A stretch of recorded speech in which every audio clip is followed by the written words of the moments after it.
밤은 어두웠지만 바깥 세상은 마치 크리스마스처럼 빛나고 있었다. 거리에는 불빛이 반짝였고 공기에는 기쁨이 가득했다. 수호는 부모님 사이에 서서 눈을 반짝이며 설렘과 꿈으로 가득 차 있었다. 그는 아버지 진우를 올려다보며 자신도 아버지처럼 멋진 형사가 되고 싶다는 꿈을 선언했다. 진우는 잠시 당황했지만 수호가 아빠가 얼마나 멋지다고 생각하는지 계속 말하자 조용히 귀를 기울였다. 그러다 그의 생각은 어머니 차혜인에게로 옮겨갔다. 그는 자신도 엄마처럼 육상 선수가 되어 그녀의 길을 따라가면 힘과 속도를 얻게 될 거라고 상상했다. 그는 희망 어린 눈빛으로 엄마를 바라보며 그렇게 해도 괜찮은지 물었다. 차혜인은 다정하게 미소 지으며 아들의 머리를 따뜻하게 쓰다듬었다. 그녀는 자신과 진우가 수호를 키울 때 했던 약속을 상기시켜 주었다. 그들은 결코 자신의 꿈을 아들에게 강요하지 않기로 결정했었다. 수호가 어떤 꿈을 선택하든 그것이 진심으로 원하는 것이라면 그 꿈은 온전히 그의 것이었다. 수호는 존경심 가득한 마음으로 자신도 두 사람처럼 강하고 멋진 사람이 되고 싶다고 말했다. 혜인은 그를 격려하면서도 남의 그림자를 쫓는 것이 아니라 정말로 자신이 원하는 것인지 항상 스스로에게 물어보라고 말했다.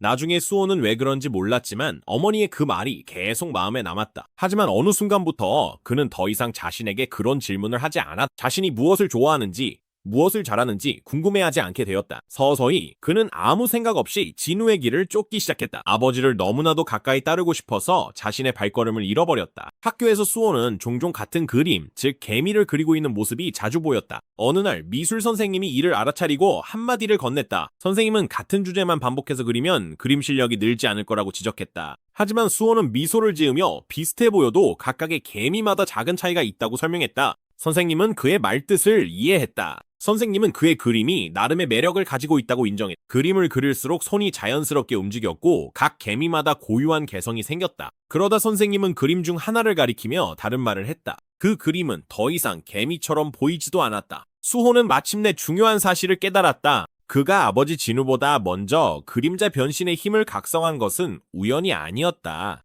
시스템이 그 안에서 아버지와는 다른 자신만의 고유한 특성과 개성을 인식했기 때문이었다. 이제 그는 더 이상 이 진실을 거부하고 싶지 않았다. 앞으로 그의 전투 방식은 그림자 변신을 온전히 받아들일 것이다. 어떤 한 형태에만 얽매이지 않을 것이다. 대신 그는 마치 한계 없는 화가처럼 그림자를 자유롭게 형상화하고 조종할 것이다. 수호의 결의가 굳어지자 무언가 변화가 일어나기 시작했다. 그림자 속에서 베로는 이상한 기운을 감지했다. 수호 주변의 그림자들이 비정상적으로 꿈틀거리기 시작했다. 이제 그림자들은 단순히 반응만 하는 것이 아니었다. 그것들은 마치 이제 더 큰 무언가의 일부가 된 것처럼 안으로 끌려들고 있었다. 베로의 형태가 흔들리기 시작했고 그조차도 안정적으로 버티기 힘들어했다. 근처에 서 있던 에셀은 즉시 뭔가 잘못됐다는 것을 눈치챘다. 그녀는 급히 베로에게 달려가 그를 붙잡았다. 걱정이 가득한 눈빛으로 그녀는 수호에게 무슨 일이 일어나고 있는지 간절하게 물었다. 하지만 수많은 전투와 변화를 겪어온 베로조차도 답을 알지 못했다. 그는 그저 짐작할 수밖에 없었다. 아마도 수호가 마침내 자신을 억누르던 껍질을 깨고 나오는 중일지도 모른다. 한편 멀리서 모든 상황을 지켜보던 사도는 의심스러운 듯 눈을 가늘게 떴다. 지금까지 그는 수호를 잠재력만 있는 어린 군주, 위험하지 않은 소년쯤으로만 여겼다. 하지만 이제 그는 그 믿음에 의문을 품기 시작했다. 수호 안에는 뭔가 숨겨진, 잠들어 있으면서도 강력한 것이 있었다. 그것은 빠르게 성장하고 있었다. 사도는 서둘러 행동해야 한다는 것을 깨달았다. 만약 수호가 완전히 각성하도록 내버려둔다면 이미 늦을 것이었다. 그는 수호를 죽음의 문턱까지 몰아붙인 뒤 아직 기회가 있을 때 별의 파편을 강제로 주입해야 했다. 하지만 그가 움직이기도 전에 모든 것이 변해버렸다. 수호를 중심으로 그림자들이 폭풍처럼 거칠게 소용돌이치더니 날카로운 돌조각처럼 공중을 뚫고 치솟았다. 그 힘이 너무나도 거세게 분출되어 사도는 뒷걸음질 칠 수밖에 없었다. 수호를 쥐고 있던 손이 느슨해졌고 그는 놀라서 뒤로 뛰어올랐다. 그는 자신의 눈을 의심했다. 그가 알고 있기로는 헌터의 능력은 성장하지 않는 것이었다. 각성 이후에는 능력이 고정된 채로 남아있었다. 하지만 지금 그가 보고 있는 것은 완전히 달랐다. 마치 두 번째 각성처럼 보였다. 방금 전까지만 해도 깊게 베이고 피를 흘리던 수호의 상처가 치유되기 시작했다. 그림자들이 살아있는 붕대처럼 움직이며 상처를 봉합하고 피를 멈췄다. 그의 감각이 돌아왔고 이전보다 훨씬 더 예리해졌다. 그리고 천천히 그의 손이 변하기 시작했다. 어둡고 날카로운 그림자 발톱이 그의 손가락을 대신했다. 그의 뒤편 어둠의 시면에서 그림자 군단이 포효하며 나타나 그의 부름에 응답했다. 그들은 전투를 준비하며 집결했다. 수호는 겉으로는 침착하게 서 있었지만 그의 눈에는 이전과는 다른 차가움, 치명적인 집중력이 깃들어 있었다. 각성한 힘의 한가운데 서 있는 수호의 머릿속에 한 가지 생각이 스쳤다. 그림자 변신은 단순히 그림자를 무기로 바꾸는 것만이 아니었다. 그림자의 진정한 본질은 형태를 바꾸고 다양한 모습으로 변할 수 있는 능력에 있었다. 즉, 그의 힘에는 한계가 없다는 뜻이었다. 그 힘은 무수한 방식으로 진화할 수 있었다. 키메라가 사도를 향해 돌진하자 전장이 흔들렸고 키메라는 입을 크게 벌려 한 번에 적을 물어뜯으려 했다. 하지만 사도는 빨라. 그는 칼을 재빠르게 휘둘러 키메라를 순식간에 베어냈다. 그림자 병사는 저항 한 번 하지 못하고 완전히 소멸해 공중으로 사라졌다. 바로 그때 수호가 소환한 또 다른 병사인 하이트롤이 빈틈을 노려 뒤에서 주먹을 날렸다. 그것은 사도를 방심하게 만들기 위한 묵직하고 천둥 같은 일격이었다. 하지만 그 공격은 아무런 효과도 없었다. 사도는 미동조차 하지 않았다. 그는 몸을 약간 돌려 손쉽게 주먹을 막아냈고 전혀 영향을 받지 않는 듯 했다. 그에게 이 전투는 이미 끝난 싸움이었다. 사도는 수호에게 아까 했던 말을 다시 상기시켰다.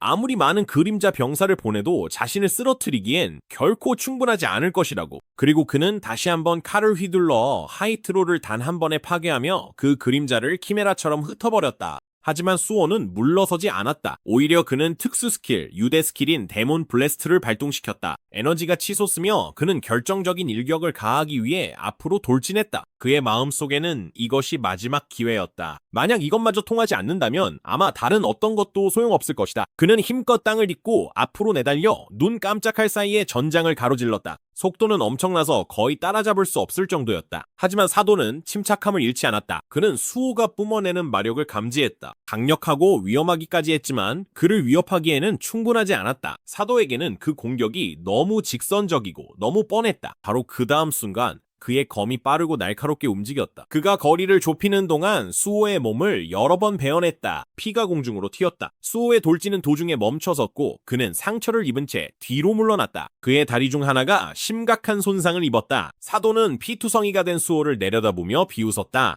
다리를 잃는다고 해서 수호가 자신의 힘을 쓰지 못하는 것은 아니었지만 그 정도면 그를 느리게 만들기에 충분했고 이 싸움의 주도권이 누구에게 있는지 보여주기에 충분했다. 수호는 고통을 참으며 이를 악물었지만 숨을 고르려는 순간 예상치 못한 일이 벌어졌다. 사도의 뒤에서 어떤 존재가 나타났다. 그는 무덤 관리인 시카였습니다. 수호의 눈이 놀라움으로 커졌다. 그는 갑자기 새로운 것을 깨달았습니다. 그림자 변신은 군인에게 무기를 제공하는 데에도 사용될 수 있습니다.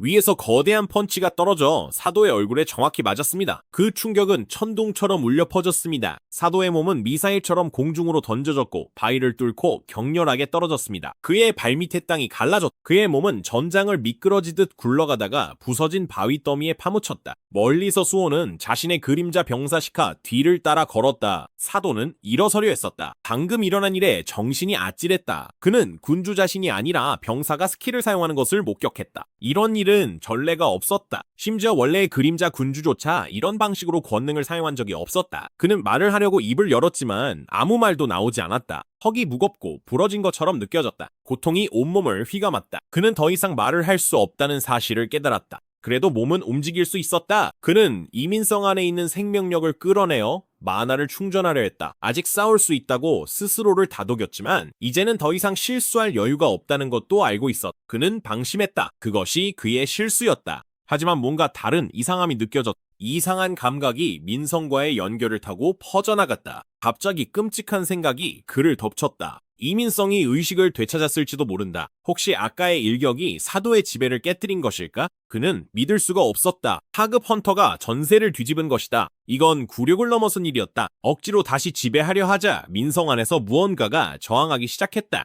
사도의 지배가 금이 가기 시작했고 통제의 조각들이 무너져 내렸다. 그리고 이민성의 목소리가 들려왔다. 더 이상 조종당하지도 지배당하지도 않은 맑고 의식적이며 당당한 목소리였다. 그의 의지가 폭풍처럼 쏟아져 나왔다. 이제 그는 죽음을 두려워하지 않았다. 영광이나 인정을 바라는 마음도 없었다. 그가 가장 싫어했던 것은 무시당하는 것, 자신이 아무 의미 없는 존재로 취급받는 것이었다. 그리고 이제 영웅이 될 수 없다면 그는 주어진 역할을 기꺼이 받아들이기로 했다. 이것이 그의 마지막 장면이라면 그는 자신의 방식대로 끝내고자 했다. 민성의 저항은 점점 더 강해졌다. 사도가 그의 몸을 쥐고 있던 힘이 산산이 부서지기 시작했다. 그는 남은 모든 힘을 다해 포효했다.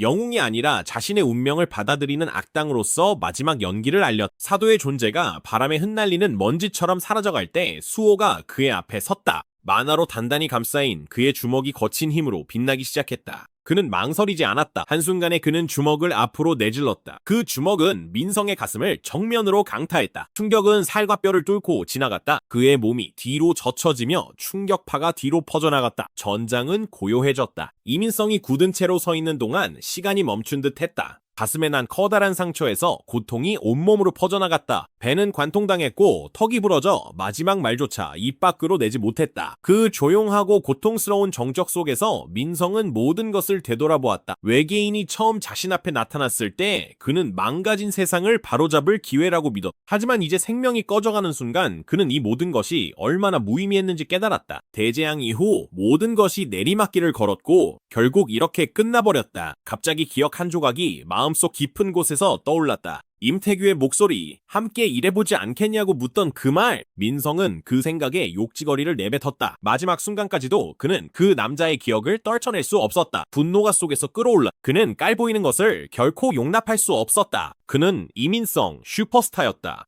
동정을 받을 사람이 아니었다. 그런데 마지막으로 고개를 들었을 때 그를 맞이한 것은 경멸이나 증오가 아니라 수호의 조용하고 안타까운 눈빛이었다. 그 시선은 어떤 상처보다도 깊게 파고들었다. 힘이 빠져나가자 이민성은 마침내 바닥에 쓰러졌고 그의 생명은 고요한 침묵 속에서 서서히 사라져갔다. 수호의 앞에 메시지가 나타났다. 그는 레벨이 올랐다. 위타룸에서도 이민성을 제거하라는 긴급 퀘스트가 완료되었다. 멀리서 에셀은 기쁨에 찬 목소리로 외쳤다. 베르는 자랑스러움에 가득 차 젊은 군주가 사도를 쓰러뜨렸음을 인정했다. 수호는 조용히 서서 차분하지만 사색에 잠긴 표정을 지었다. 수호는 마음속으로 마지막에 웃은 것은 사도가 아니라 이민성 자신일지도 모른다고 생각했다. 수호는 그와 많은 대화를 나누진 않았지만 민성이 자신의 욕망을 끝까지 쫓아간 인물임을 알 수 있었다. 베로는 그를 유심히 지켜보았다. 젊은 군주가 한때 인간이었고 비슷한 길을 걸었던 이를 죽일 수밖에 없었던 것은 이번이 처음이었다. 수호는 깊은 생각에 잠긴 채 조용히 서 있었다. 이민성과의 전투는 단순히 경험치나 퀘스트 클리어 이상의 무언가를 남겼다. 더 깊은 무언가였다. 그의 내면에서 무언가가 변했다. 민성 덕분에 수호는 중요한 사실을 깨달았다. 플레이어가 된 이후로 그는 분명한 목표를 가지고 살아왔다.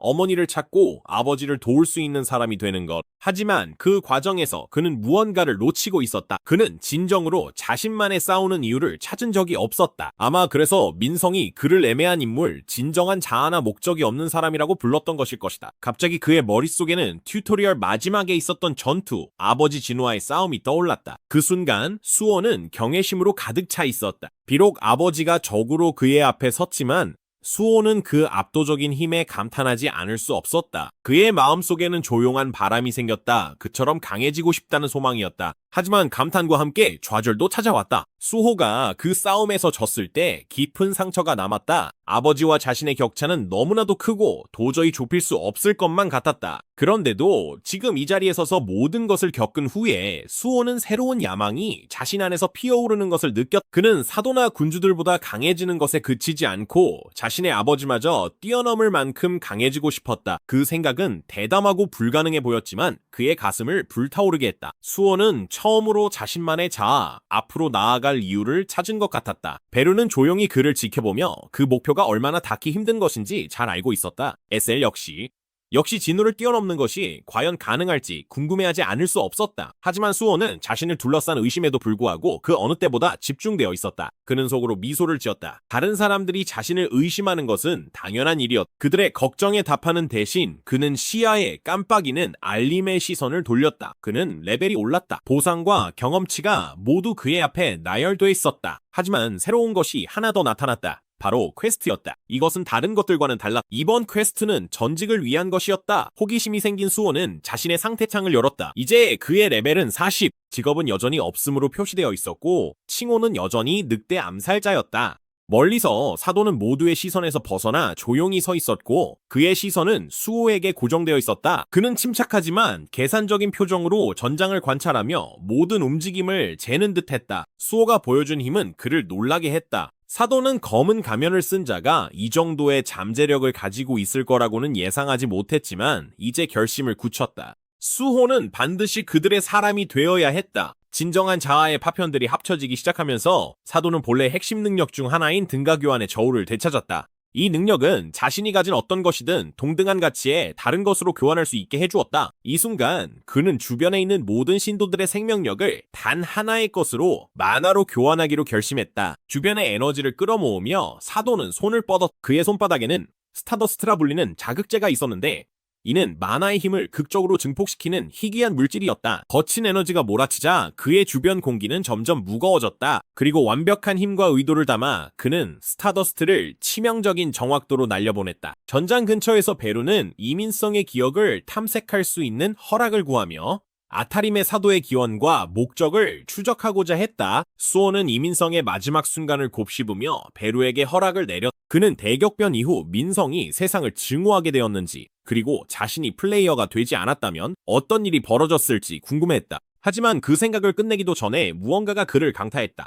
시야가 흐려졌다. 날카롭고 타는 듯한 고통이 스타더스트가 그의 복부를 관통하면서 온몸을 휘감았다. 상처에서 피가 터져 나왔다. 에셀과 베로는 충격에 얼어붙어 처음에는 아무런 반응도 할 수 없었다. 공격은 어디서 온 건지 알 수 없을 만큼 빠르고 보이지 않게 날아들었다. 수호는 숨을 헐떡이며 무릎을 꿇었고 그의 몸속에서 그림자들이 소용돌이치기 시작했다. 그는 고통에 신음하며 머리를 움켜쥐었다.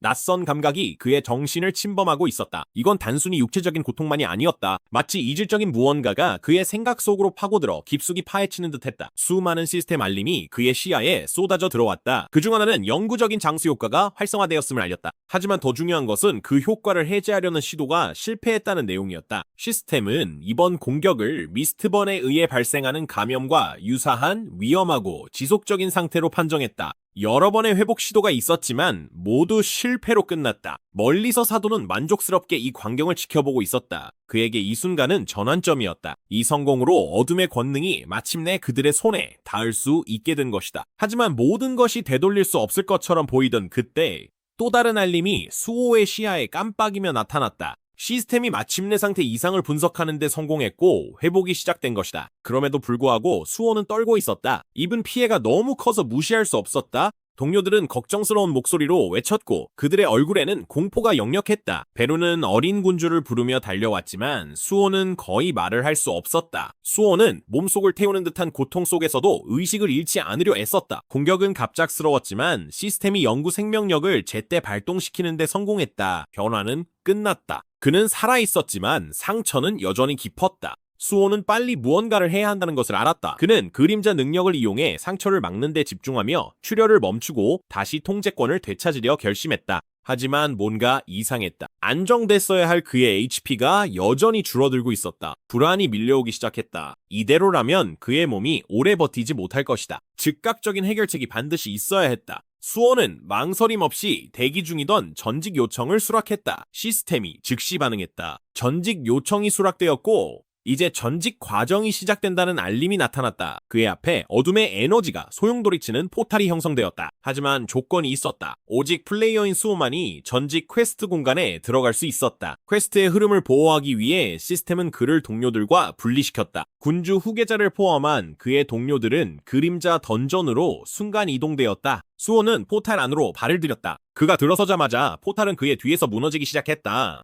어둠이 그를 애워쌌다. 공기는 차가웠고 정적이 짓눌렀다. 수호는 처음에는 아무것도 볼 수 없었다. 잠시 그는 자신이 죽은 게 아닌지 의심했지만 여전히 자신의 피부의 온기와 뺨에 닿는 가벼운 감각을 느낄 수 있었다. 배에서 느껴지던 통증은 사라져 있었다. 그것이 확실한 증거였다. 그는 살아있어. 칠흑 같은 공간에 횃불 하나가 밝혀졌다. 그 불빛이 어둠을 밀어내며 미지의 세계로 뻗어있는 거대한 빈 복도를 드러냈다. 수호는 주위를 둘러보며 이곳이 단순히 시스템의 일부가 아니라는 것을 깨달았다. 이곳에는 뭔가 신성하거나 고대의 것 같은 묵직한 기운이 감돌고 있었다. 한편 전장에서는 사도가 이민성의 생명 없는 시신을 향해 걸어갔다. 그는 주변을 살피며 마력의 부재를 알아차렸다. 블랙마스크와 그의 부하들을 데려간 게이트가 갑자기 나타난 일에 사도는 흥미를 느꼈다. 이민성이 남겨졌다는 사실은 하나의 단서였다. 즉 열린 게이트는 블랙마스크와 그의 팀만을 위한 것이었다. 또 다른 미스터리. 사도가 수호 일행과 마주칠 때마다 예상치 못한 일이 벌어졌다. 그는 그것이 흥미로웠다. 한편 새로운 영역 안에서 수호는 또 다른 사실을 깨달았다. 그의 몸이 완전히 치유된 것이었다. 배에 뚫린 구멍도 사라졌다.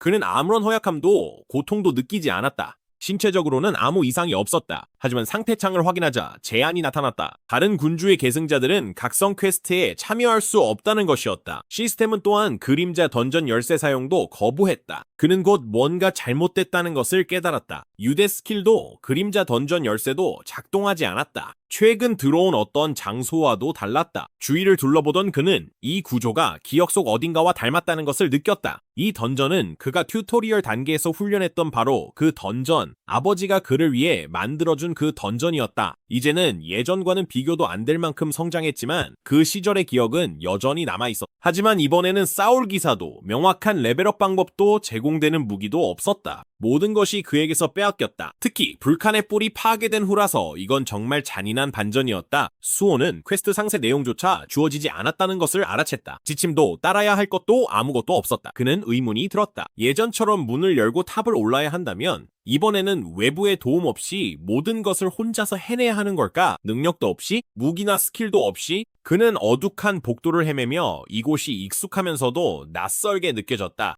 길가에는 그가 기억하는 것보다 훨씬 더 많은 꼬불꼬불한 통로들이 늘어서 있었다. 마치 미로 같았다. 사방에서 먼 소음이 메아리쳤고 아무것도 보이지 않는데도 이곳이 살아있는 듯한 느낌을 주는 희미한 소리들이 들려왔다. 결국 수호는 길 한가운데에 홀로 서 있는 문을 발견했다. 이해가 되지 않았다. 보스룸이 아무런 구조도 없이 무작위로 배치되어 있었다. 마치 승급 퀘스트가 대충 만들어진 것처럼 모든 것이 급하게 느껴졌다. 그럼에도 불구하고 앞에 놓인 미스터리에는 약간의 호기심이 생겼다. 그는 손을 뻗어 문을 열었다. 그는 무엇이 나올지 모른 채 안으로 들어섰다. 이 방이 예전처럼 자신의 성장이 시작되는 곳이 될까? 어둠 속에서 수호는 방 끝에 놓인 커다란 왕자를 발견했다. 누군가 그 위에 앉아 있었지만 얼굴은 뚜렷하게 보이지 않았다. 그는 조심스럽게 앞으로 걸어갔다. 한 걸음씩 내디딜 때마다 그림자가 걷히자 수호는 그 자리에 얼어붙었다. 왕좌에 앉아있는 것은 다름 아닌 자기 자신이었다. 그것은 튜토리얼에서의 수호, 이 던전 안에서 처음으로 만들어진 그의 모습, 그리고 베루를 완전한 힘으로 쓰러뜨렸던 그 모습이었다. 수호는 그 순간을,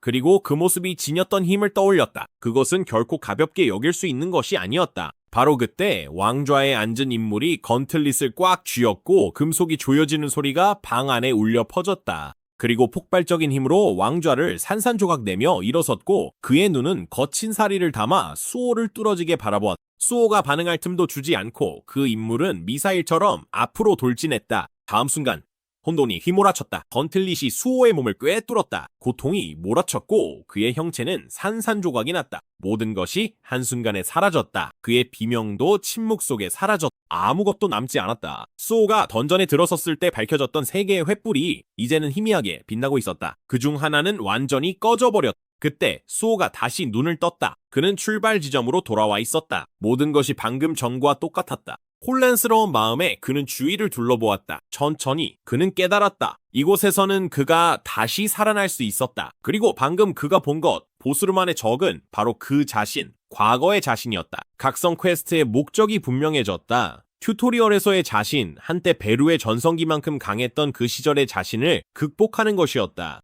수호는 던전의 어두운 복도에서 몸을 가다듬으며 일어섰다. 이 시스템은 그가 더 강해지도록 설계되어 있었다. 그것만은 분명히 알고 있었다. 만약 그의 임무가 이 보스룸 문들 중 하나 뒤에 숨어있는 존재를 쓰러뜨리는 것이라면 분명히 그 방법이 있을 터였다. 튜토리얼 던전과 달리 이곳에는 수많은 통로들이 꼬이고 헷갈리게 얽혀 있었다. 이전에 나왔던 보스룸이 이상한 위치에 있었던 것을 떠올리며 수호는 어딘가에 또 다른 보스룸 문이 숨겨져 있을 것이라고 확신했다. 그는 조심스럽게 움직이며 그것을 찾기로 결심했다. 그리고 잠시 후 그는 마침내 그것을 발견했다. 또 다른 문이 그의 앞에 서 있었고 이전 것과 똑같이 생긴 문이었다. 수호는 잠시 망설였다. 그의 생각이 머릿속에서 소용돌이쳤다. 이 문 뒤에 무엇이 있을지 알 수 없었지만 설령 미지의 것이더라도 이전에 마주쳤던 그 끔찍한 자신의 모습과 다시 마주하는 것보다는 나을 것 같았다. 굳은 결심으로 그는 손을 뻗어 문을 열었다. 하지만 그 안에서 그를 기다리고 있던 것은 괴물이 아니었다. 그곳에는 흩어진 장난감들 사이에 앉아 어딘가 낯익은 방에서 놀고 있는 한 아이가 있었다.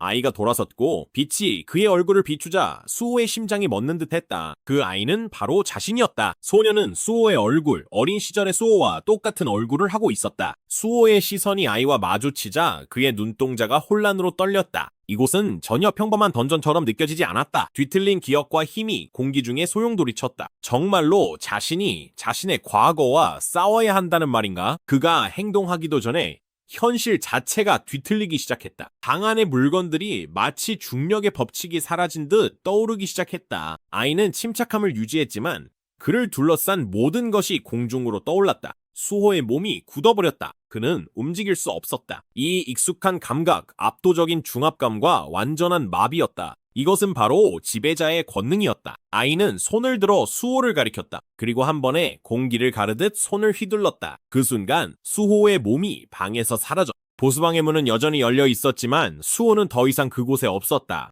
던전 복도의 또 다른 횃불이 깜빡이다가 꺼졌다. 이제 2개가 꺼졌다. 이제 하나만 남았다. 수호는 다시 같은 복도에 나타났고 숨을 헐떡이며 혼란스럽고 충격에 휩싸여 있었다. 무슨 일이 일어났는지 이해하는데 잠시 시간이 걸렸다. 어린 시절에 자신은 망설임 없이 그를 죽였고 순식간에 목을 꺾어버렸다. 그는 그것을 막을 수 없었다. 이전의 미래의 자신도 이 압도적인 어린아이도 그가 상대할 수 있는 상대가 아니었다. 아직은 아니었다. 현실을 깨닫자 절망이 서서히 밀려왔다. 누가 이런 시련을 견딜 수 있을까? 그때 그는 횃불을 떠올렸다. 튜토리얼에서 그는 3번의 목숨을 받았다. 이미 2번을 잃었다면 이제 하나만 남아있어야 했다. 하지만 벽을 올려다보니 남아있는 횃불이 하나뿐이 아니었다. 수백, 수천 개가 있었다. 시스템이 망가진 것이다. 긴급 알림이 그의 시야를 가득 메웠다. 메시지는 분명했다. 이 세계에 속하지 않은 이물질, 외부에 무언가가 개입했다. 시스템 내부에 오류가 발생했다. 그럼에도 불구하고 임무는 변하지 않았다. 그는 문 너머에 있는 존재를 쓰러뜨려야 했고 각성 절차가 끝날 때까지 이 던전을 떠날 수 없었다. 수호는 복도를 따라 줄지어 있는 셀 수 없이 많은 횃불을 바라보았다.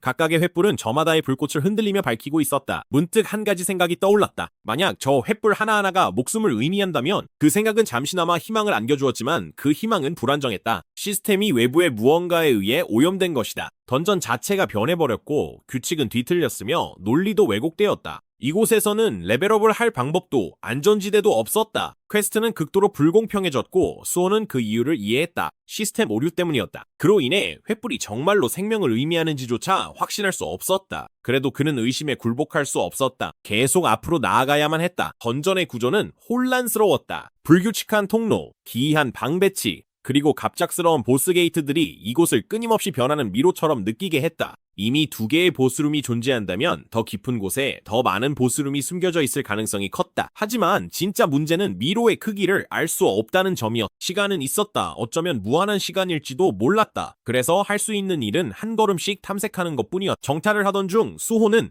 그가 이전에 들어갔던 바로 그 보스룸을 다시 발견했다. 문은 여전히 열려 있었고 문턱 너머에는 어둠이 깔려 있었으며 그 안에서 무언가가 꿈틀거렸다. 그것을 관찰하려 쭈그리고 앉아 그림자 속에서 무언가 드러났다. 작은 생명체가 걸어나왔다. 그것은 혼자가 아니었다. 그 뒤로 수호의 어린 시절 자아가 다시 나타났다. 소년이 이전에 가지고 놀던 장난감들이 이제는 생명을 얻어 병사 흉내를 내는 뒤틀린 모습으로 변해 있었다. 수호의 심장이 철렁 내려앉았다. 아이가 비명을 질렀고 혼돈이 터져나왔다.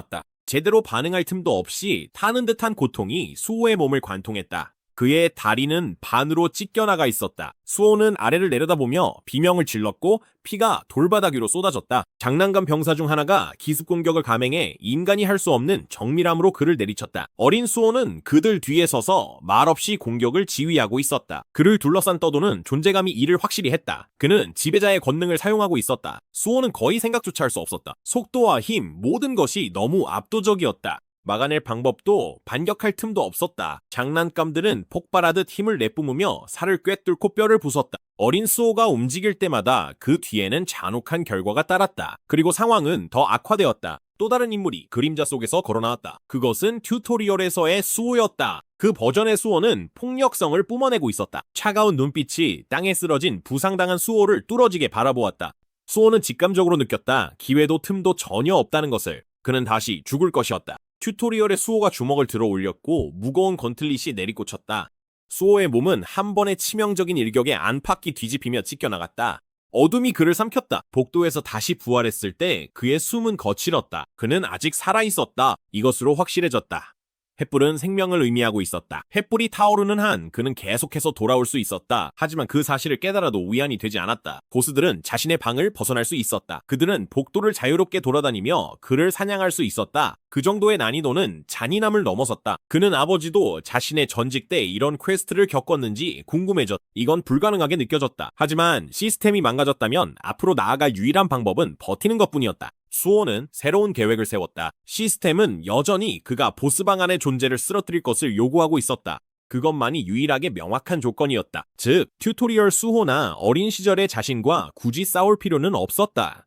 피할 수만 있다면 말이다. 그래서 그는 다시 나섰다. 그는 또 다른 게이트를 찾아봤지만 결과는 달라지지 않았다. 튜토리얼 수호를 마주칠 때마다 그는 계속해서 짓밟렸다. 어린 시절의 자신을 만났을 때는 장난감과 지배자의 권능이 도망치기도 전에 그를 산산조각냈다.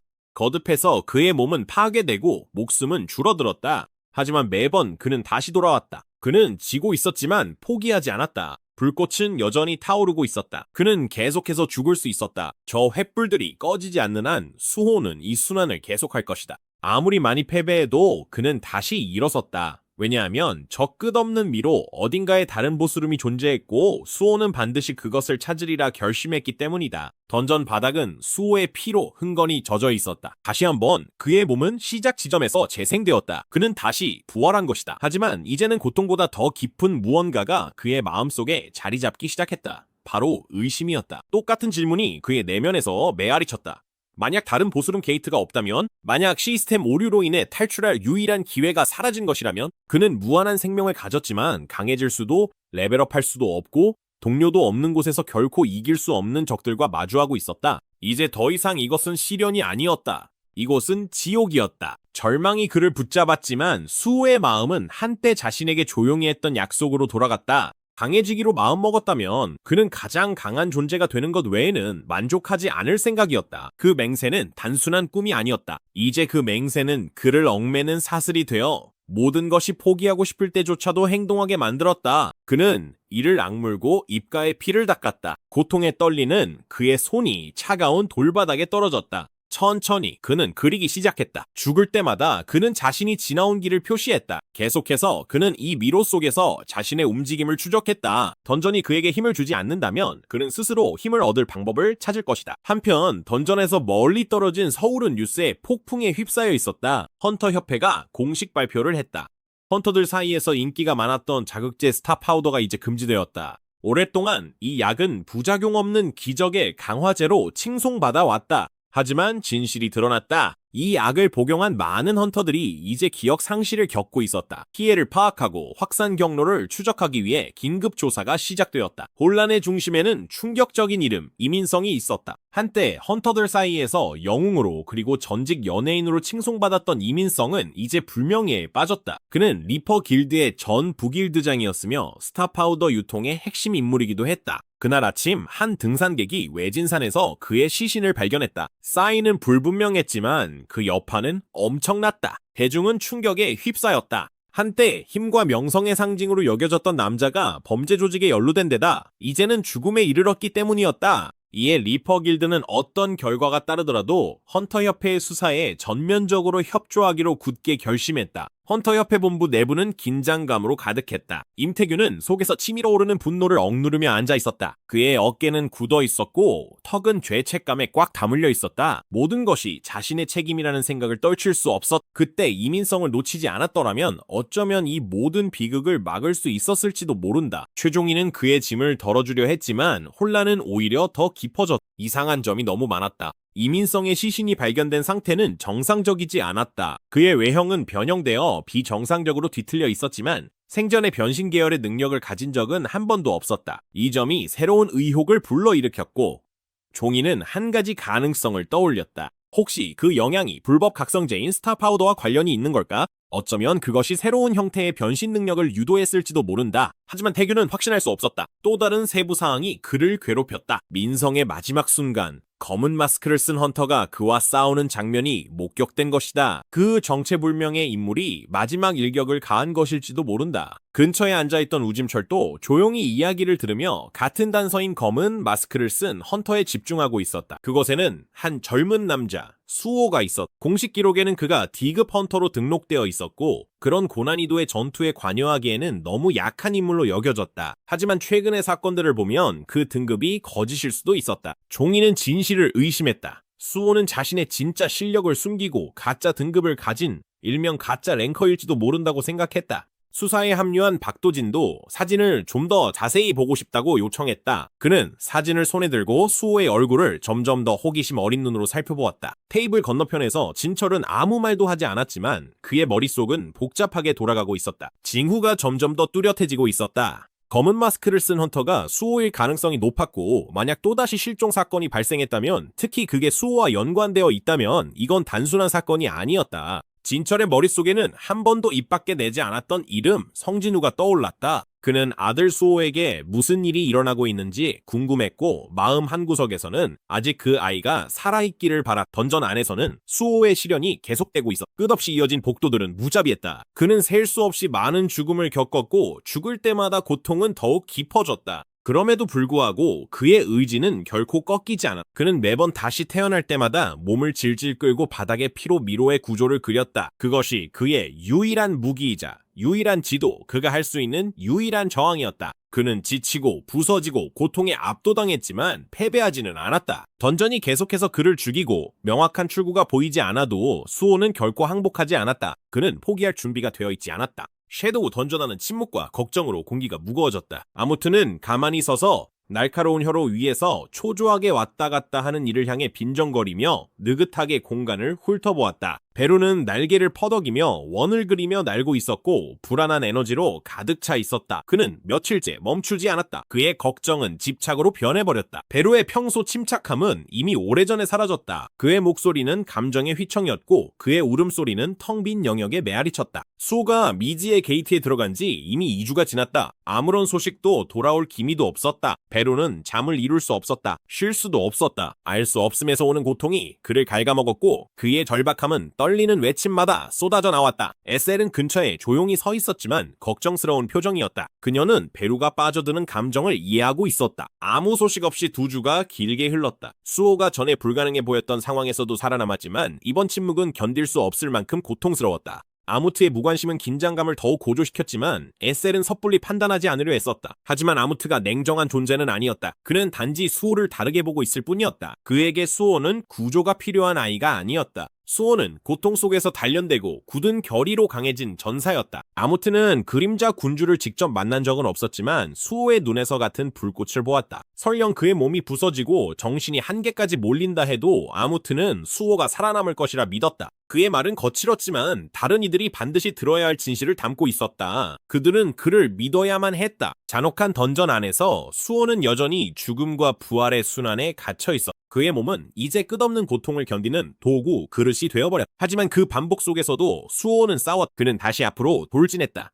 주먹을 꽉 쥔 채 날것의 분노로 가득 차서 이번에는 차갑고 괴물처럼 변해버린 자신의 또 다른 모습을 정면으로 겨냥했다. 수호는 이번엔 한 방을 먹일 수 있을 거라 생각했지만 적은 손쉽게 움직이며 건틀릿을 살짝 들어 올렸고 수호의 몸은 순식간에 산산조각 나며 찢겨졌다. 또 한 번의 생명이 사라졌다. 그는 다시 부활에 공격했다. 이번에는 높이 뛰어올랐다. 그의 목표는 어린 시절의 자신, 이 미로를 떠돌며 그를 괴롭혔던 작지만 무서운 존재였다. 그는 강력한 드롭킥으로 달려들며 적어도 보스 중 하나는 쓰러뜨리겠다는 각오였다. 하지만 착지하기도 전에 아이가 손을 들어 올렸다. 지배자의 권능이 공중에서 수호를 짓눌렀고 그는 다시 한번 생명을 잃은 채 땅에 내동댕이 쳐졌다. 죽음은 그를 계속해서 따라다녔다. 그는 자신이 몇 번이나 죽었는지 세는 것도 멈췄다. 이제 고통은 더 이상 그를 두렵게 하지 않았다. 고통은 이미 그의 일부가 되어 있었다. 하지만 매번 다시 돌아올 때마다 그는 새로운 것을 배웠다. 적들의 상태창을 관찰한 끝에 그는 진실을 알아냈다. 작은 아이 아기 수호는 플레이어 레벨은 없었지만 지배자의 권능 스킬이 만렙이었다. 수호를 계속해서 산산조각낸 그 파괴적인 염력은 바로 그 자신, 그 버전에서 나온 것이었다. 그리고 또 다른 상대 튜토리얼 수호가 있었다. 그 버전은 소울 스트라이커라는 클래스를 가지고 있었고 레벨 99의 괴물이었다. 그와 신체적으로 접촉하는 것만으로도 치명적인 피해를 입었다. 그것이 바로 절망적인 힘의 차이를 설명해 주었다. 이들은 평범한 적들이 아니었다. 그들은 그의 잠재력의 반영이자 정제되고 치명적인 존재들이었다. 그럼에도 불구하고 수호는 멈추지 않았다. 실패할 때마다 그는 앞으로 나아가 던전의 새로운 구역에 도달하는 데는 번번이 실패했다. 미로는 여전히 광대하고 알 수 없는 곳으로 남아있었다. 하지만 반복되는 죽음 속에서 그의 내면에는 무언가 변화가 일어났다. 한때 그의 팔다리를 지배하고 영혼을 마비시켰던 두려움이 점점 무뎌지기 시작했다. 완전히 사라진 것은 아니었지만 그는 그 두려움에 익숙해졌다. 수호는 다시 한번 앞으로 돌진했지만 결과는 달라지지 않았다. 그의 몸은 산산조각 났고 다시 한번 죽음이 그를 덮쳤다. 슬퍼할 시간조차 없었다. 그는 분노와 절박함에 이끌려 다시 부활했다. 주먹을 꽉 쥐고 집중력을 끌어올리며 그는 다시 시도했다. 이번에는 떠있는 아기 수호에게 좀 더 가까이 다가가는데 성공했지만 여전히 너무 느렸다. 그가 공격을 가하기도 전에 보이지 않는 지배자의 권능이 그를 내리쳐 죽음이 다시 한번 그를 감쌌다. 그러나 죽음과 부활의 반복 속에서도 수호는 결코 의지를 놓지 않았다. 한때 그를 산산조각 낼 듯했던 고통은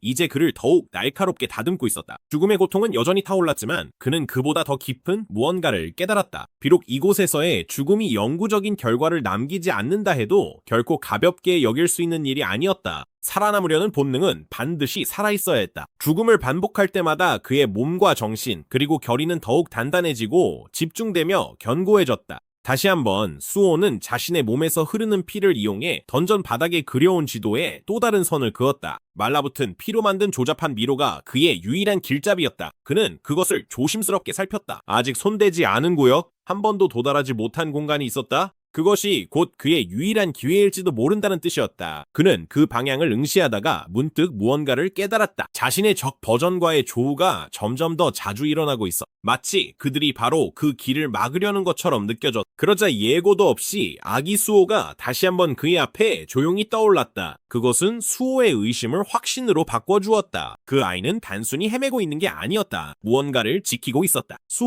수호는 머릿속으로 계산을 굴리며 앞으로 내달렸다. 지배자의 권능은 보이지 않는 힘으로 예고 없이 목표를 짓눌렀다. 하지만 수호가 자신의 버전의 권능을 발동해 같은 힘으로 몸을 감싼다면 어쩌면 스스로를 지킬 수 있을지도 몰랐다. 아기 수호의 염력에서 익숙한 압박이 몰려오자 수호도 자신의 지배자의 권능을 펼쳤다. 두 개의 보이지 않는 힘이 충돌하는 순간 수호는 몸을 비틀며 도약했다. 처음으로 그는 그 압도적인 힘에 소나기를 피할 수 있었다. 그는 작은 떠있는 아이를 지나쳐 날아갔고 뒤를 돌아보지 않은 채 앞에 있는 무언가의 시선을 고정했다. 그것은 그의 온몸에 아드레날린이 솟구치게 만드는 존재였다. 그곳에는 그가 한 번도 가본 적 없는 통로가 있었다. 그는 망설임 없이 남아있는 모든 힘을 다해 달려갔다. 블러드 미로가 그를 이곳으로 이끌었고 이것이 바로 빠져있던 조각이었다. 그리고 그는 그것을 보았다. 세 번째 문이었다. 그 문은 앞에 두 개 너머에 조용히 서 있었고 또 다른 자신의 존재를 알리는 신호였다. 그를 기다리는 보스가 하나 더 있었다. 수호의 심장이 쿵쾅거렸다. 본능이 비명을 질렀다. 그는 마침내 올바른 방향으로 나아가고 있었다. 하지만 그의 뒤에서 발소리가 메아리치듯 들려왔다. 그들이 오고 있었다. 튜토리얼 수호는 번개처럼 인간이라고는 믿기 힘들 정도로 빠르게 움직였다. 공기 중에 압력이 달라졌다. 시간이 얼마 남지 않았다. 수호는 세 번째 문을 응시한 채 앞으로 내달렸다. 섬뜩한 생각이 그의 머릿속을 스쳤다. 만약 저 버전들의 목적이 자신이 그곳에 도달하는 것을 막는 것이라면 소울 스트라이커가 따라잡는 순간 모든 것이 끝날 것이다. 더 이상 남은 시간은 없을 것이다. 그는 뛰면서 심장이 쿵쾅거렸지만 이미 너무 늦어버렸다. 튜토리얼 버전의 수호가 이미 도착해 있었다. 괴물 같은 형체가 살아있는 투사체처럼 그의 뒤를 쏜살같이 내달렸다. 그 존재의 압박감이 수호의 척추를 타고 기어올랐다. 수호의 얼굴에는 땀이 흘러내렸고 그의 숨은 거칠고 불규칙했다. 그 절박한 한순간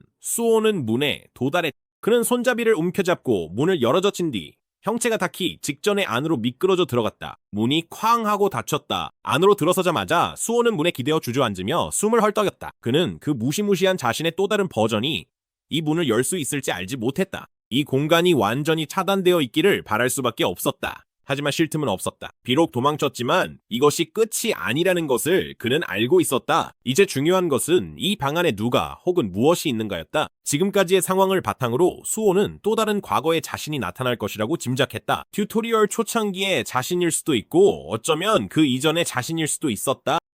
만약 둘 다 아니라면 그럼 누구란 말인가? 곧 답이 나타났다. 어둠 속에서 한 인물이 모습을 드러냈다. 그는 양손에 검을 쥔 채 천천히 걸어 나왔다. 그것은 또 다른 수호였다.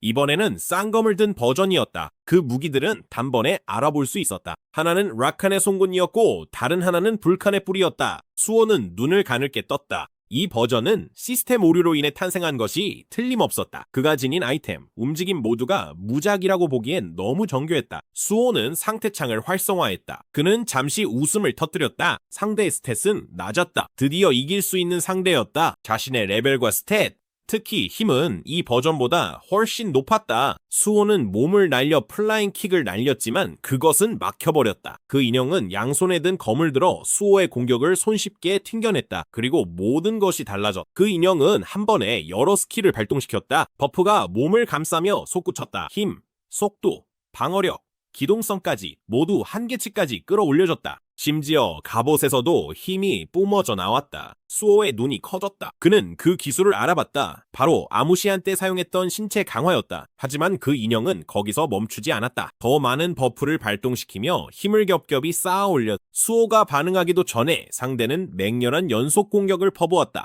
그 기술은 바로 폭풍 참격이었다. 에너지의 칼날이 사방으로 방을 가르며 휘몰아쳤다. 수호는 그 사이를 빠르게 누비며 아슬아슬하게 모든 공격을 피했다. 강철이 강철을 긁으며 불꽃이 공중에 튀었다. 그는 재빨리 자신의 단검을 뽑아 같은 기술 폭풍 참격을 발동시켰다. 두 힘이 충돌했다. 그들의 칼날이 격렬한 폭풍 속에서 부딪히며 한 번 한 번의 충돌마다 던전의 벽에 충격파가 퍼졌다. 그러다 번개처럼 빠르게 한 칼날이 수호의 뺨을 스쳤다. 얇은 상처가 생기고 피가 흘러내렸다. 그는 이를 악물고 손에 쥔 단검을 바라보았다. 안도의 한숨이 나왔다. 이 무기는 그가 신중하게 골라 조심스러워서 버리지 않았던 것이었다. 다른 무기였다면 이미 부서졌을지도 모른다. 충돌이 끝나자마자 수호의 뺨에 난 상처가 점점 깊어지기 시작했다. 이상한 한기가 그의 척추를 타고 기어올랐다. 그 순간 무언가가 그의 정신을 침범했다. 그가 겪었던 기억들, 장면들이 눈앞에 번쩍이기 시작했다. 하지만 뭔가 이상했다. 그는 전장을, 브로키와의 싸움을 알아봤지만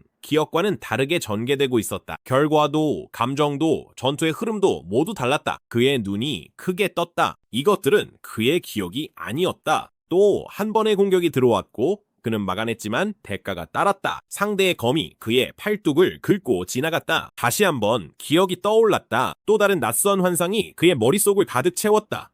또 다른 삶, 또 다른 세계였다. 그때서야 그는 깨달았다. 상처를 더 입을수록 그의 정신이 더 많이 침범당하고 있었다. 이것들은 환각이 아니었다. 이것들은 피해를 입을 때마다 발동되는 정신공격이었다. 수호는 즉시 뒤로 뛰어올라 그 인물의 끊임없는 공격에서 몸을 빼냈다. 숨이 점점 더 거칠어졌지만 멈출 수는 없었다. 그 인물은 침착하고 계산적인 눈빛으로 수호의 눈을 똑바로 바라보았다. 아무 말 없이 그는 손을 들어 올리며 명령했다. 일어나라. 어둠이 반응했고 땅이 흔들리며 뒤틀렸다. 텅 빈 그림자 속에서 병사들이 나타났다. 순수한 어둠에서 태어난 존재들이 일제히 앞으로 돌진했다. 이들은 시면에서 온 그림자 군단이었다. 그중 한 명은 키가 크고 두꺼운 갑옷을 입고 있었으며 분명 기사 계급이었다. 수호는 이를 악물고 양손의 단검으로 공격을 막아냈다. 그 일격의 충격이 팔 전체로 진동을 전했다. 그는 불리한 상황에 처해 있었다. 기사와 다른 병사들은 촘촘한 대형으로 공격해왔고 정밀하게 그를 포위했다. 수호는 몸을 피하고 공격을 받아냈지만 적들의 수와 완벽한 타이밍 때문에 제대로 된 반격을 할 수 없었다. 그의 생각이 빠르게 돌아갔다. 이 전장에는 시체도 그림자를 뽑아낼 곳도 없었다. 그런데도 적은 그림자 군단을 소환했다. 이것이 의미하는 바는 단 하나, 이 버전의 수호는 레벨 32임에도 불구하고 어딘가에 그림자를 저장해 두었다는 것이다. 그는 그림자 군주의 힘을 비정상적으로 정교하게 다루고 있었다. 수호가 군세와 싸우며 고군분투하는 동안 자신에게 속하지 않은 그러나 너무나 익숙한 기억들이 머릿속으로 흘러들어왔다. 이 버전의 수호는 전혀 다른 길을 걸어왔다. 그 세계에는 또 다른 베루, 또 다른 에잘, 그레이, 그리고 아무시 있었다. 그들 역시 같은 혼돈을 겪었지만 더 침착하고 더 강력하게 그 상황을 처리했다. 그는 죽지 않고 그 상황을 해결해냈다. 시스템은 그 수호에게 그의 성장에 완벽하게 맞춘 시련을 주었다. 그리고 그 시련을 통해 그 수호는 자신보다 훨씬 더 빠르게, 더 강하게 성장했다. 섀도우 나이트가 미사일처럼 앞으로 돌진했다. 수호는 단검을 들었지만 제때 막지 못했다. 칼날이 그의 손바닥을 꿰뚫었고 피가 흘렀지만 그는 물러서지 않았다. 수호는 맨손으로 피 흘리는 손으로 무기를 움켜쥐었고 그의 눈에는 분노와 혼란이 가득했다. 왜 그의 시련은 항상 이렇게 잔인한 걸까? 왜 그가 걷는 모든 길은 그를 한계 너머로 몰아붙였을까? 그의 시련 중 어느 것도 공정했던 적이 없었다. 그는 이곳에서 수백 번이나 죽었고 매번 적들은 터무니없이 강했다. 그의 성장은 반복되는 죽음과 고통 그리고 희생의 대가였다.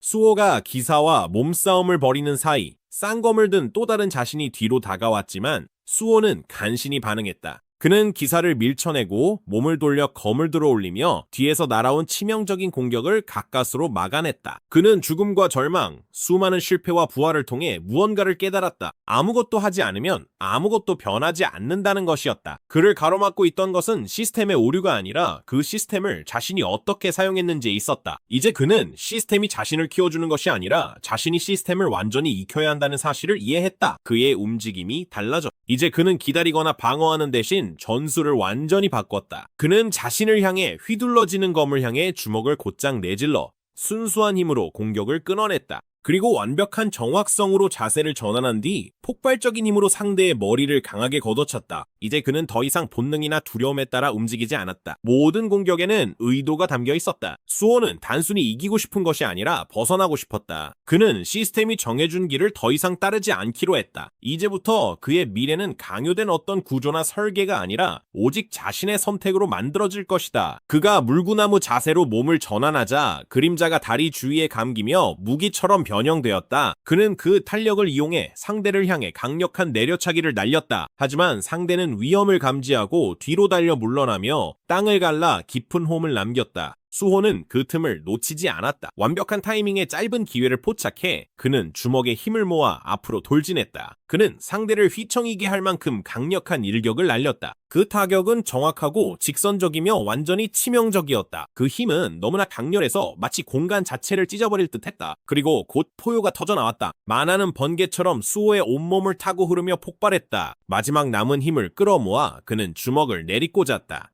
그 충격은 던전을 뒤흔들 정도였다. 공기가 손익붐과 함께 갈라졌고 방 전체가 먼지와 충격파로 뒤덮였다. 연기가 거치자 알림창이 그의 시야를 가득 메웠다. 승급 퀘스트가 마침내 완료된 것이다. 수호는 새로운 칭호, 역경을 극복한 자를 얻었다. 이 이름은 압도적인 시련을 견디고 끝내 일어선 자에게만 주어지는 것이었다. 이 칭호는 특별한 특성을 부여했다. 전투에서 체력이 줄어들수록 그의 능력치가 더 높아졌다. 소모한 체력 1%마다 힘이 1%씩 증가하는 것으로 모든 이점이 사라진 상황에서도 끝까지 싸운 자에게 어울리는 보상이었다. 더 많은 메시지가 그의 앞에 나타났다. 시스템은 그의 행동을 분석하기 시작했다. 가장 절박한 순간에 그의 움직임과 결정을 관찰했다. 시스템은 수호가 불가능해 보이는 적들과 맞서 싸우기를 택했음을 인식했다. 수없이 죽음을 겪었음에도 그의 정신은 꺾이지 않았다. 더 이상 힘이 성장할 수 없는 곳에서 그는 신체적으로도 정신적으로도 성장을 이뤄냈다. 시스템은 그를 위기 속에서도 언제나 해답을 찾아내는 창의성을 지닌 자, 그리고 그 결단력이 다른 이들에게 영감을 주고 모두가 하나 되어 목표를 이루게 하는 자로 묘사했다.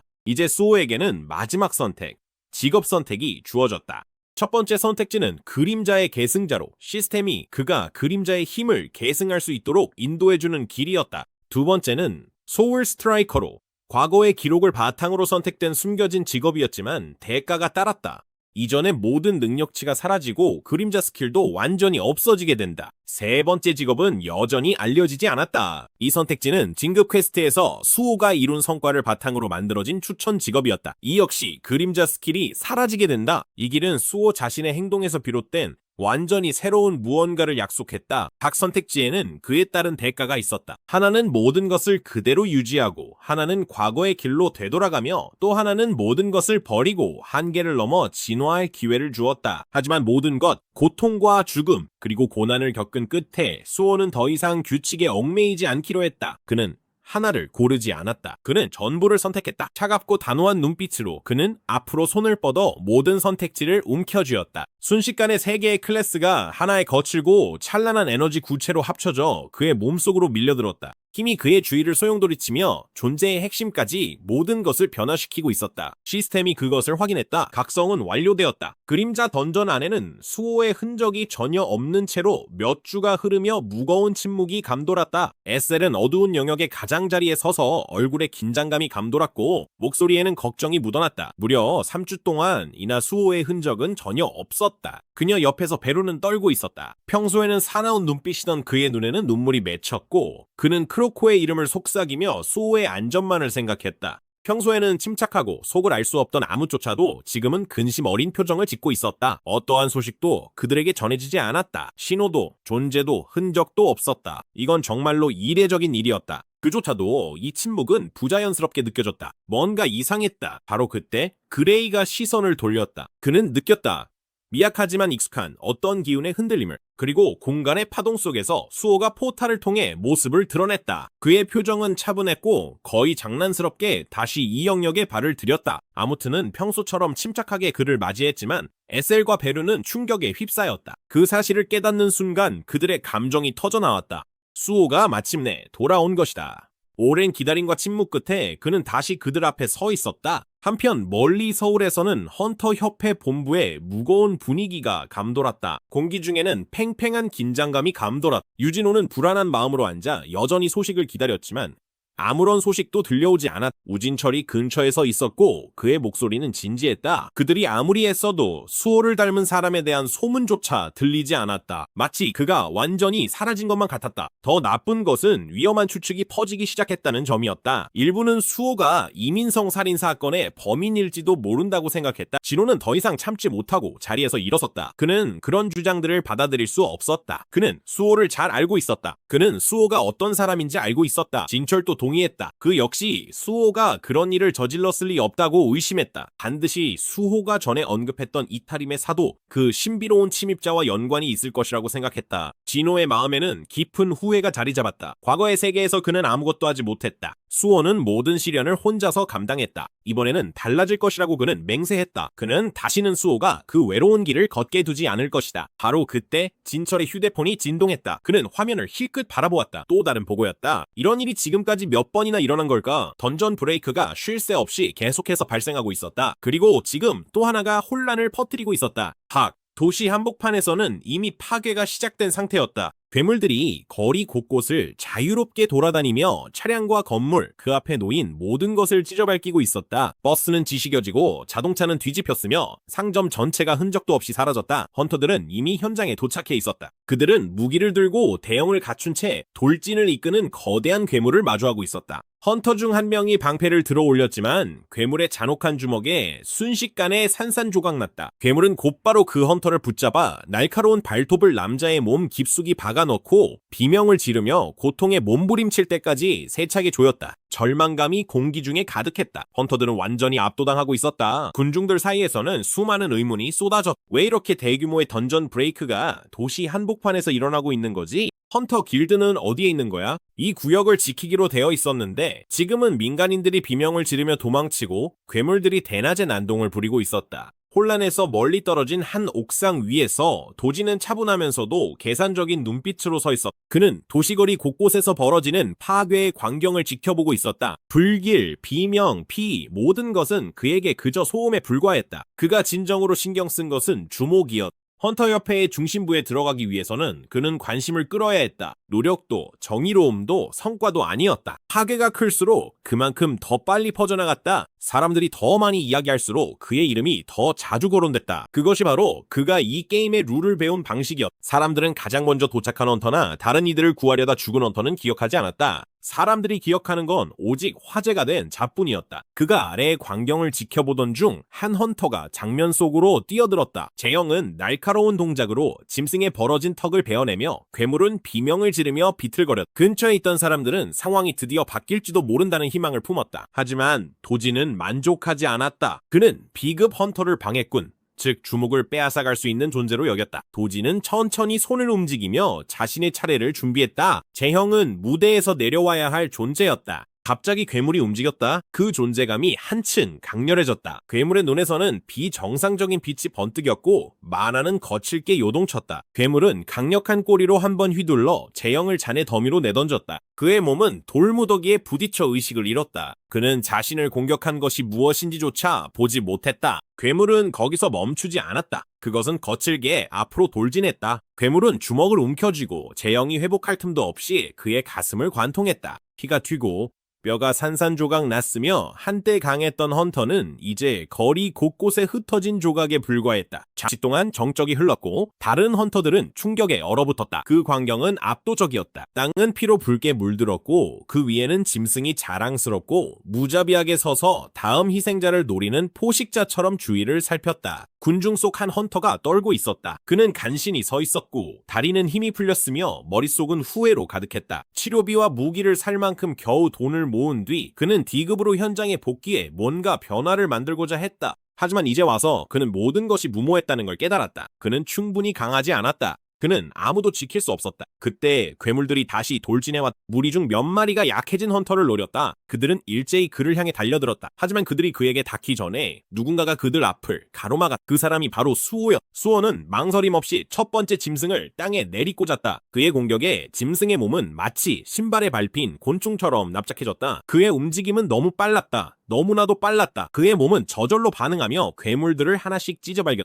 팔다리가 날아가고 비명은 숨이 끊기기도 전에 끝났다. D급 헌터는 땅에 주저앉은 채 눈을 크게 뜨고 떨며 그 광경을 지켜봤다. 가면을 쓴 남자 수호는 단순히 강한 것이 아니라 압도적이었다. 이 사람은 한때 사람들이 그냥 D급이 혼자 레이드를 다닌다고 말하던 그 헌터였다. 하지만 지금 그가 본 것은 불가능을 아무렇지 않게 찢어밟기는 존재였다. 수호는 혼돈 속에서 조용히 서 있었다. 그의 눈빛은 날카롭고 집중되어 있었다. 지금이야말로 완벽한 기회였다. 그는 최근에 직업을 바꿨고 이제야말로 자신의 새로운 힘을 시험해 볼 때였다. 그리고 눈앞에 있는 마수들이야말로 완벽한 실험 대상이었다. 위험 있는 태도로 그는 명령을 내렸다. 일어나라. 순간 분위기가 달라졌다. 괴물들의 시체에서 그림자가 터져 나오며 공기 중을 비정상적으로 소용돌이치고 뒤틀렸다. 암흑 물질이 파도처럼 몰려들어 그들 주위를 집어삼켰다. 하지만 이번에는 뭔가 달랐다. 그림자들이 단순히 새로운 병사로 형태를 이루지 않았다. 대신 그림자들은 수호 주위에 있는 살아있는 헌터들을 향해 소용돌이치며 몰려들었다. 숨이 멎을 듯한 변신과 함께 그림자들이 그들의 몸을 감싸며 칠흑 같은 갑옷을 형성했다. 한때 평범했던 무기들은 매끈한 흑요석으로 뒤틀려 변했다.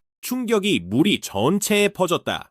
헌터들은 갑작스러운 변신에 압도되어 자신들을 내려다보았다. 그들의 장비가 변해 있었다. 이제 모든 장비가 그림자의 정수가 깃든 검은 빛으로 빛나고 있었다. 혼란이 그들 사이에 울려 퍼졌다. 방금 무슨 일이 일어난 건지 이해하려 애쓰며 그들의 목소리는 떨려. 근처에 있던 베로는 충격에 휩싸였다. 그는 이 현상을 바라보며 머릿속이 빠르게 돌아갔다. 젊은 군주가 전례 없는 일을 해낸 것이다. 이것은 자신의 장비만을 변화시키는 기존의 형태 변화 스킬이 아니었다. 이건 달랐다. 수호는 그림자를 통해 다른 이들에게 장비를 실체화시켜 새로운 힘을 부여한 것이었다. 베로는 경이로움에 휩싸여 이것이 스킬이 아니라는 사실을 깨달았다. 이것은 그림자로 만들어진 아이템의 한 형태였다. 헌터들 역시 그 차이를 느꼈다. 그들의 몸이 더 가볍고 더 빠르며 더 강해졌다. 베로의 생각이 쉴 새 없이 이어졌다. 그림자 군주이자 수호의 아버지조차도 이런 일은 해내지 못했다. 이것은 완전히 새로운 것이었고 수호가 새롭게 각성한 클래스에만 속한 고유한 능력이었다. 이제 수호는 단순한 군주가 아니라 그 이상의 존재로 서 있었다. 그는 불규칙 클래스인 화이트 섀도우로 진화했다. 그에게서 뿜어져 나오는 힘은 한 가지를 분명히 보여주었다. 이제 그는 더 이상 어둠 속에 숨어있는 존재가 아니었다. 자신의 힘으로 빛 속으로 나아간 것이다. 수호의 가면이 사라지며 처음으로 헌터들에게 그의 얼굴이 드러났고 그는 주저없이 그들을 향해 돌아섰다. 그는 아직 일어설 수 있는 이들에게 자신의 힘을 빌려달라고 요청했다. 멀리서 도진이 그 모습을 지켜보고 있었다. 그의 날카로운 눈빛은 변화의 모든 세세한 부분을 놓치지 않았다. 그는 이런 힘을 한 번도 본 적이 없었다. 수호는 다른 이들과는 달랐다. 이것은 조용히 혼자 싸우는 어둠이 아니었다. 이것은 완전히 다른 무언가였다. 이것은 선언이었다. 수호는 달랐고 이 길을 혼자 걸을 생각이 전혀 없었다. 레벨 42에 도달한 수호는 진정한 불규칙,